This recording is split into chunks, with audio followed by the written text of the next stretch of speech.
siapa mengadu.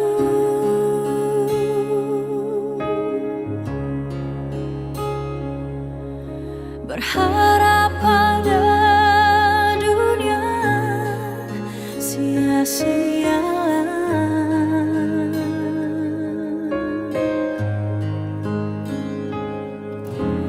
Hanya pada Yesus ada jawaban.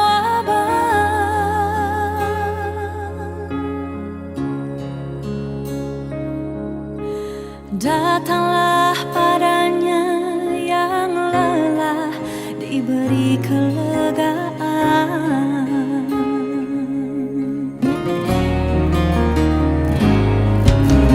Di saat badai ombak menderu, pada siapa berteduh.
Selamat pagi Ibu Bapak dan Saudara yang dikasihi Tuhan.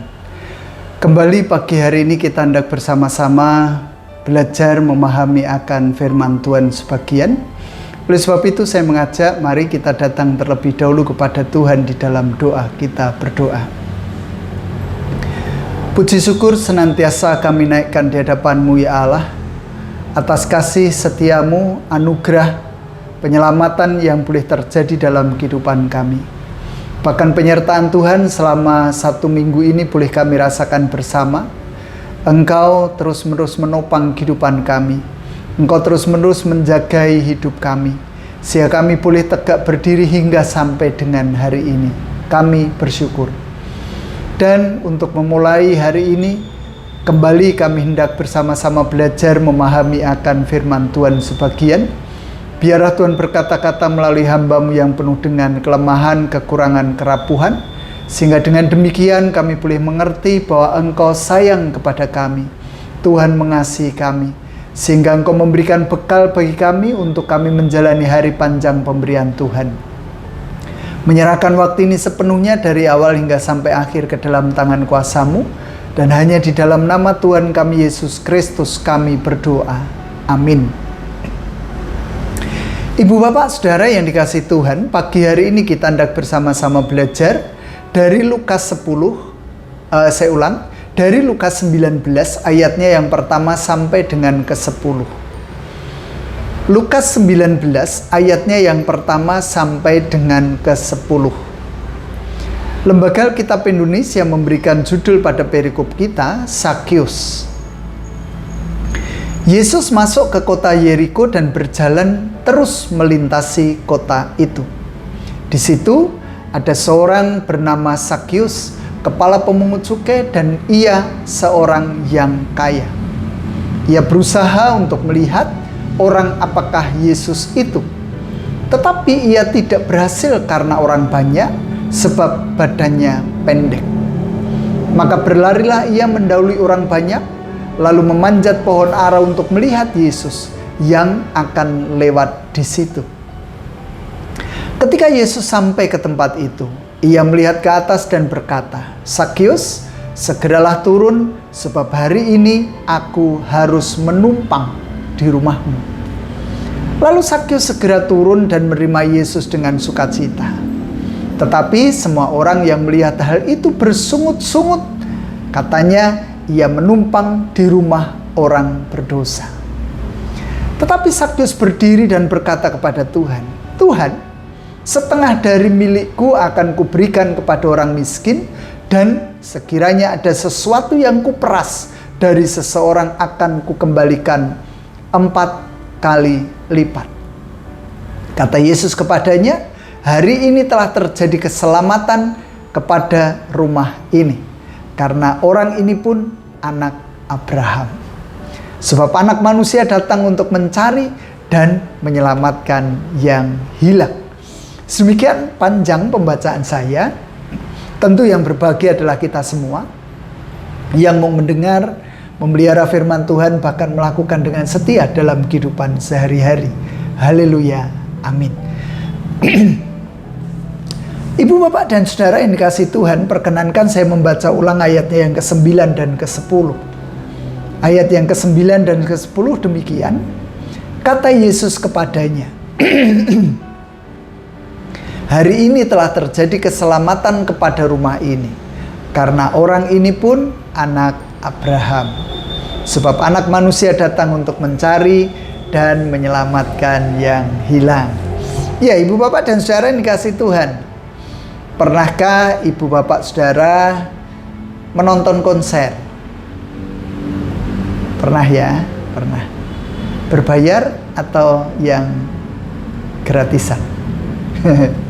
Iya.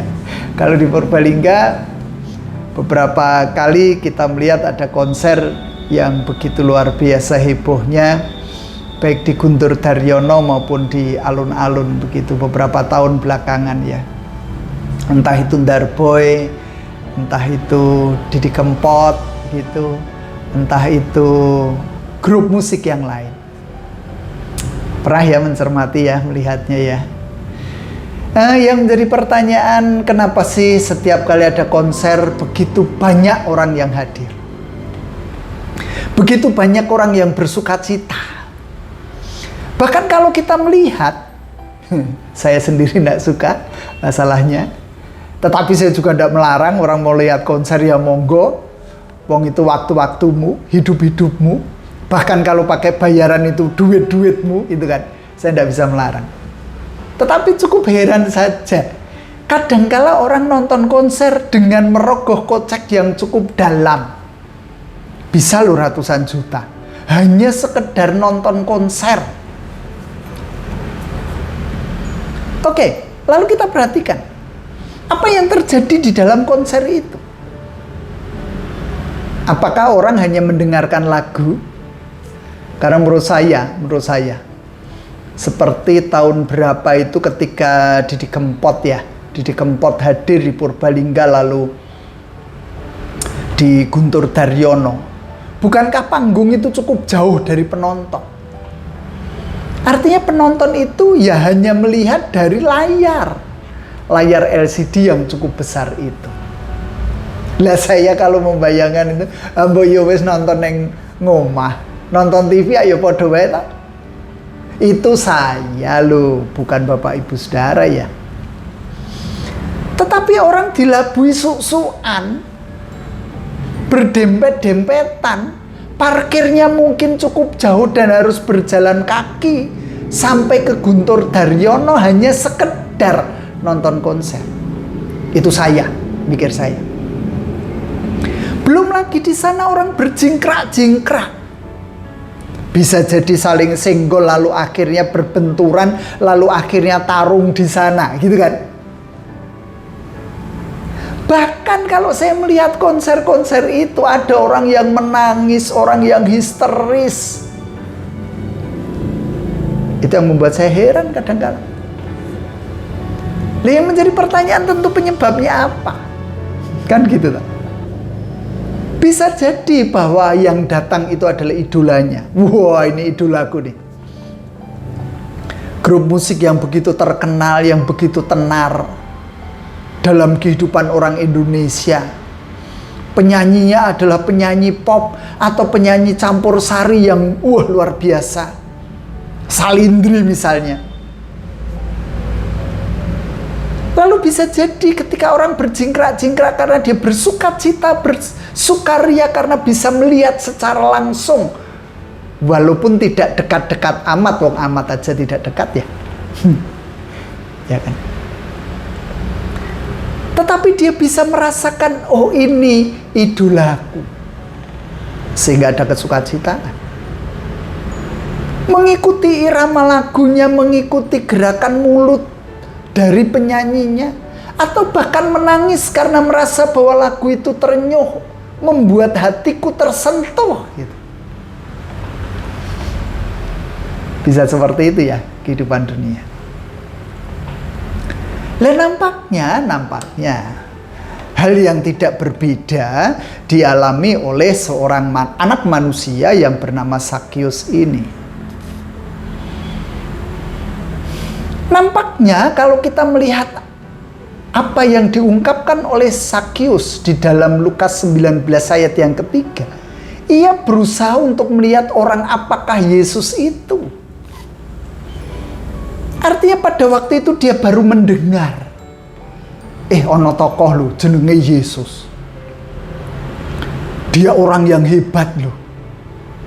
Khotbahnya, pengajarannya begitu menyentuh hati loh. Bisa mengubah kehidupan seseorang loh. Dia bisa menyembuhkan, dia bisa mengubah air menjadi anggur, dia bisa membangkitkan orang mati. Mungkin itu yang dia dengar. Sehingga dari rasa penasaran itulah Sakyus pengen melihat orang apakah Yesus itu. Janjane wonge kaya ngopo to? Kok wong do ngomong anggere ketemu ngomong Yesus, ketemu karo kae ngomongnya Yesus. Janjane iki kaya ngopo wonge gitu kan. Sehingga tanpa disadari Yesus menjadi seorang idola bagi kehidupan Sakyus. Walaupun dikatakan di sana, tetapi ia tidak berhasil karena orang banyak sebab badannya pendek. Kalau orang sudah mengidolakan, kalau orang sudah penasaran, hambok badai, hambok banjir bandang, hambok gempa bumi, gitu kan, pasti dilakukan. Karena aku ingin tahu, karena aku pengen mendekat, karena aku pengen kenal betul dengan sosok itu. Apapun tidak akan pernah bisa menghalangi diriku, termasuk di dalamnya kekurangan fisik tadi. Dikatakan badannya pendek. Ya mungkin sesaya ya 160, sedangkan orang-orang di Timur Tengah itu mungkin 170, 180 atau 200 begitu. Tetapi itu tidak menghalangi kehidupannya. Bahkan kalau kita merunut apa yang disampaikan melalui ayat-ayat kita, begitu, ayat-ayat kita, terlebih ayat yang ke-7, tetapi semua orang yang melihat itu bersungut-sungut, katanya ia menumpang di rumah orang yang berdosa. Artinya ada klaim yang ditaruhkan pada diri Sakyus. Tadi loh, secara fisik dia itu pendek badannya. Makanya ada lagu kan, Sakyus orang pendek kecil benar iya, kan gitu tak? Kekurangan dan keterbatasan yang kedua, ada klaim yang ditujukan kepada dirinya bahwa dia adalah orang yang berdosa. Orang yang berdosa kaitannya dengan apa? Dengan pemungut cukai. Dia orang Yahudi, tetapi bekerja kepada pemerintahan Romawi. Biasanya pemungut cukai ini, dia mencari untung dari apa yang dia kerjakan. Oke, kalau pemerintah Romawi meminta 30% bagiannya ke sana, ya udahlah aku nindi gitu kan. Numpang anget gitu. 40 lah. Nanti aku dapat gaji dari Roma plus dapat 10% dari apa yang aku tarik, kan gitu. Dan itu dianggap berdosa. Karena memang ada penipuan-penipuan di sana. Tetapi nampaknya badan yang pendek, keberdosaan yang ditujukan kepada dirinya tidak menghalangi dia untuk berjumpa dengan Yesus. Itu hebatnya. Dia tidak pernah merasa minder, tidak pernah merasa malu mengakui kehidupannya di hadapan Yesus. Dia berpikir seperti itu. Sehingga dia mencari cara. Lalu ia naik memanjat pohon ara untuk melihat Yesus yang akan lewat di situ. Gitu kan? Pokoknya aku pengen kok. Lah, kalau sampai ada tumbuh oleh tutup, itu yang tercatat di ayat yang kelima. Ketika Yesus sampai ke tempat itu, ia melihat ke atas dan berkata, Sakyus segeralah turun, sebab hari ini aku harus menumpang di rumah. Ini loh hebatnya Yesus. Kalau bukan Tuhan, seko ngendi jajal ngerti jenenge Sakyus. Sakyus, ada panggilan khusus yang ditujukan kepada Sakyus. Ngerti-ngerti nih lho, ana wong sing menek wit ara, wit anjir, kok ya terus ditimbali Sakyus. Emangnya kemarin-kemarin sudah berkenalan? Kalau dari apa yang diungkapkan oleh Sakyus, orang apakah Yesus itu, artinya dia baru mendengar siapa Yesus dan belum pernah bertemu sama sekali. Tetapi keilahian Yesus itulah yang memampukan Sakyus lalu merasa diri diuwongke. Dia dipanggil dengan namanya. Bukan hanya sekedar, hei, kowe, sing menek wit anjir, midun. Aku arep ning omahmu. Bukan hanya itu. Tetapi Sakyus disapa. Pemikiran saya sapaannya juga lembut. Gusti Yesus ngerti jenengku. Ibu begjane, ibu bungai ketika orang itu disapa, disalami, lalu ditegur dengan namanya. Betul kan? Disawang. Waduh, aku diwongke padahal aku wong cilik. Aku wong pendek, aku wong dosa. Lah kok disapa dengan baiknya. Itulah yang lalu mengubahkan kehidupan Sakyus ketika itu. Tanpa harus diminta. Tanpa harus diminta. Dia menyadari akan keberdosaannya. Dia menyesali setiap perbuatan yang dia lakukan. Karena sapaan lembut dari Yesus ini. Sehingga muncullah kalimat Tuhan, setengah dari milikku akan kuberikan kepada orang miskin, dan sekiranya ada sesuatu yang kuperas dari seseorang, akan kukembalikan 4 kali lipat.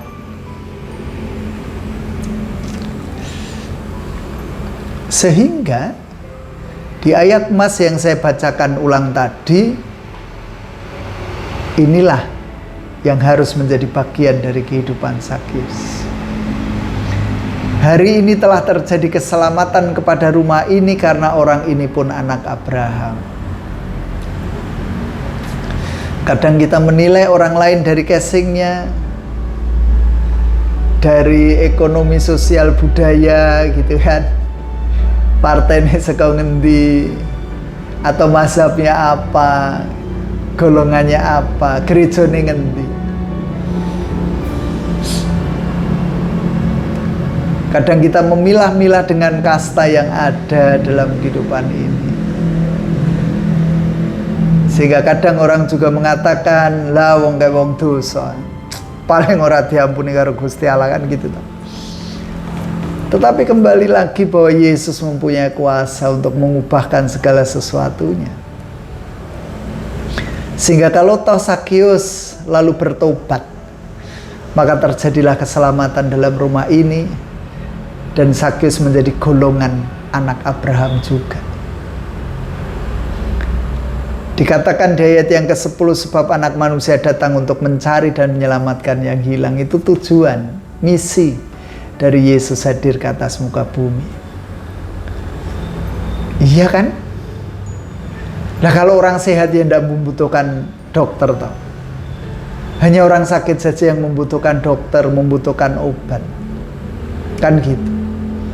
Lah yen wong wis ora dosa ngopo dadak digoleki, diselamatkan, wong dia sudah selamat. Sehingga salah penilaian orang ketika mengatakan bahwa ia menumpang di rumah orang yang berdosa. Pentingnya Yesus menumpang di rumah orang yang berdosa. Karena Yesus hendak menyelamatkan mereka. Tidak perlu diminta Tuhan Yesus itu. Karena serta-merta turunlah. Sebab hari ini aku harus menumpang di rumahmu. Itu yang patut untuk kita pahami. Ibu bapak saudara yang dikasihi Tuhan, kalau berkaitan dengan konser tentu ada idola di dalam kehidupan kita.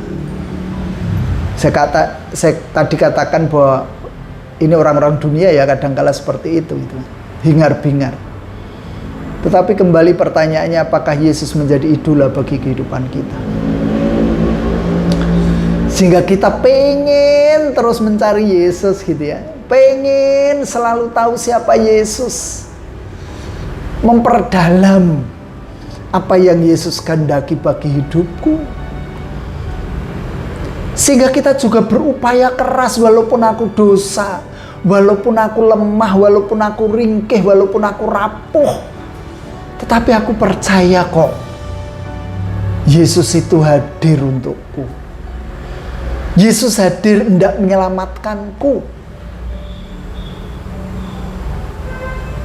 Sehingga apakah kita juga bersuka cita, hingar-bingar ketika Yesus memang benar-benar menyapa kita? Kita dengan nangis bukan kamuflase, tetapi dengan setulus hati. Aku memang merindukan-Mu Tuhan. Aku memang mengidolakan-Mu Tuhan. Sehingga setiap pujian yang aku nyanyikan menyentuh hatiku, sehingga aku terus pengen dekat dengan Tuhan. Dan tanpa diminta pun, Tuhan akan mengatakan, sebab hari ini aku harus menumpang di rumah. Ibu, bapak, dan saudara yang dikasihi Tuhan, biarlah apa yang dialami oleh Sakyus ini juga memberikan gambaran pada kita. Kita pun layak untuk terus mencari hadirat Tuhan. Menanti-nantikan rahmat-Nya, menanti-nantikan kasih-Nya, menanti-nantikan berkat-Nya turun atas kita. Sehingga yang diperlukan adalah hati yang terbuka.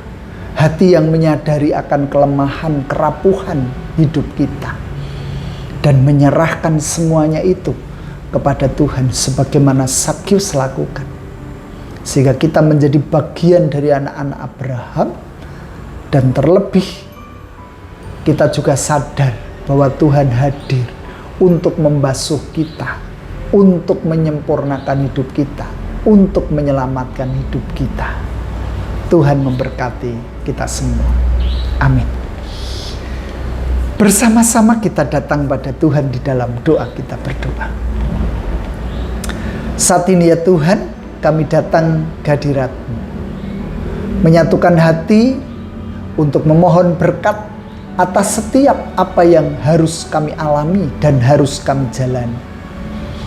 Tak putus-putusnya kami memohon rahmat setia Tuhan bagi kehidupan kami. Sehingga kami mampu merasakan kasih setia dan damai sejahtera Kristus di dalam kehidupan kami.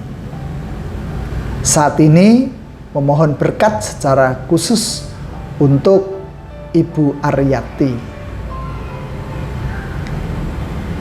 juga Ibu Sudiem.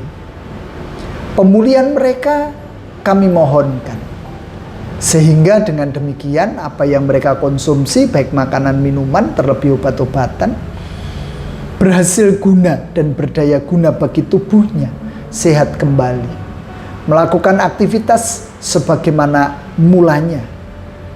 Dan Kau perkenankan memuji memuliakan nama Tuhan dengan kerinduan hati mereka. Demikian pun dengan kami ya Tuhan. Kami terus memohon berkat-Mu sehingga ada nyala api Roh Kudus di dalam hati kami untuk senantiasa mencari hadirat Tuhan.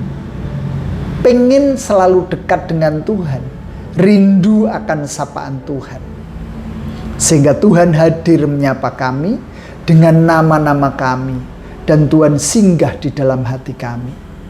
Menyerahkan sepanjang kehidupan kami ke dalam genggaman tangan kuasa Tuhan. Demikian pun menyerahkan program-program yang hendak dilakukan oleh GKJ Purbalingga. Terlebih pada tanggal 16 Juni nanti, pada saat kami boleh menjadi saksi ujian calon pendeta bagi saudara kami Cistus dan juga Sasa. Kami mohon berkat-Mu untuk membekali mereka, dan kuasa Roh Kudus-Mu tinggal diam dalam kehidupan dua saudara ini, sehingga mampu melakukan ujian calon pendeta nanti dengan baik dan akhirnya layak tahbis. Terima kasih Tuhan, dan kami juga percaya bahwa Engkau tidak akan pernah membiarkan kami berjalan sendirian. Kami juga serahkan bangsa dan negara kami ke dalam tangan kuasa Tuhan. Carut marutnya kehidupan kami, pemerintahan kami, biarlah Tuhan hapus, Tuhan genggam, Tuhan juga membasuh, memurnikan hati setiap pemimpin kami, sehingga mereka tidak berlaku tidak adil, berlaku arogan, bertangan besi, tetapi Engkaulah yang melembutkan mereka semua. Mereka boleh menyadari akan keterbatasan hidupnya dan senantiasa berpaut akan kasih Tuhan. Di tengah-tengah perhimpunan kami, mohon berkat-Mu untuk kehidupan kami, dan biarlah Tuhan juga mendengar apa yang menjadi seruan pribadi kami.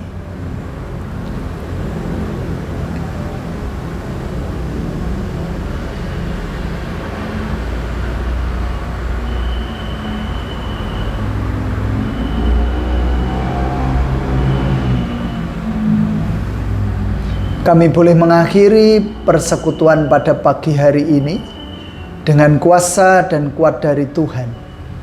Sertai sepanjang kehidupan kami ya Tuhan. Ampuni setiap dosa pelanggaran kami, dan inilah syafat-syafat kami yang kami naikkan demi nama Putramu yang tunggal, Tuhan kami Yesus Kristus. Amin. Demikian Ibu Bapak Saudara yang bisa kita lakukan bersama pada pagi hari ini. Biarlah Tuhan terus menopang kehidupan kita, Tuhan juga menyertai sepanjang hidup kita, lalu Tuhan memberkati kita. Amin.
Doa aku